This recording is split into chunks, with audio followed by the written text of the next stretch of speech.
दिल्ली के civil lines area की एक कोठी में घुसकर कारोबारी राम किशोर अग्रवाल की हत्या और लूट को दो नाबालिगों ने साजिशन अंजाम दिया था। उन्होंने लाजपत राय मार्केट से खरीदी गई टॉय गन और दो सब्जी काटने वाले चाकुओं की मदद से वारदात को अंजाम दिया। कत्ल और लूट के मास्टरमाइंड नाबालिग को सिविल लाइंस निवासी 76 साल के कारोबारी ने 2 साल पहले घर में चोरी करने पर जॉब से निकाल दिया था। पिता को भी नौकरी से हाथ धोना पड़ा था। दोनों को काफी जलील भी किया गया था। इससे नाबालिग काफी आहत था। वो बदला लेने और मोटी रकम हासिल करने की उधेड़-बुन में लग गया। आरोपी ने गूगल और यूट्यूब पर सर्च किया, कई वीडियो और चोरी के तरीकों की स्टडी की।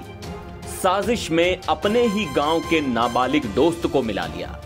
वो मानता था कि प्लानिंग फूल प्रूफ है, लेकिन क्राइम ब्रांच ने भेद दिया। दोनों आरोपी स्कूल ड्रॉप आउट हैं। पुलिस अफसरों ने बताया कि 17 साल के नाबालिग का परिवार वजीराबाद इलाके में रहता है। वो मूल रूप से बिहार के मधुबनी का है। कारोबारी राम किशोर गुप्ता के यहाँ नाबालिग के पिता ड्राइवर थे। उन्होंने ही तब नाबालिग को घरेलू नौकर रखवाया। नाबालिग को पहले मकान मालिक का बेटा और फिर भतीजा बताया था। 3 महीने बाद नाबालिग ने 20,000 रुपए कैश और कुछ सामान चोरी कर लिया।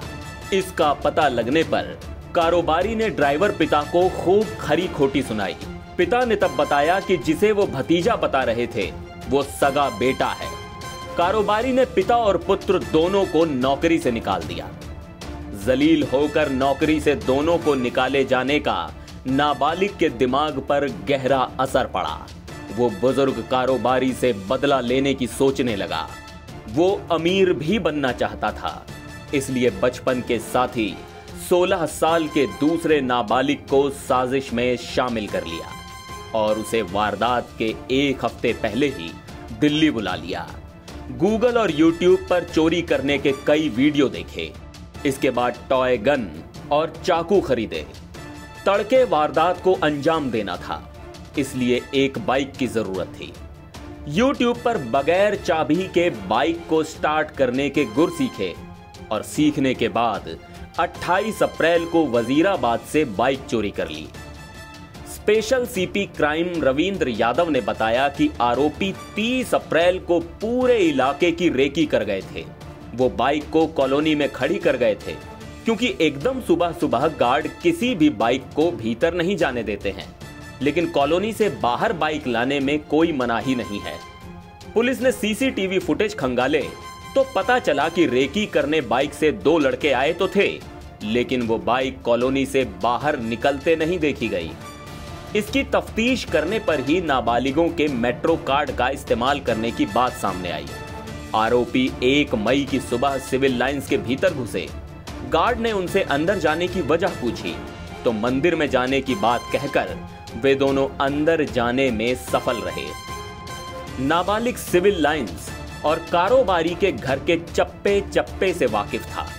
वारदात को अंजाम देने के बाद दोनों नाबालिग 1 दिन पहले खड़ी की गई बाइक पर बैठकर कैश और सामान लेकर फरार हो गए। आरोपियों ने करीब 25,000 रुपए खर्च कर दिए। इससे उन्होंने मुकुंदपुर में 1700 रुपए एडवांस देकर एक कमरा किराए पर लिया।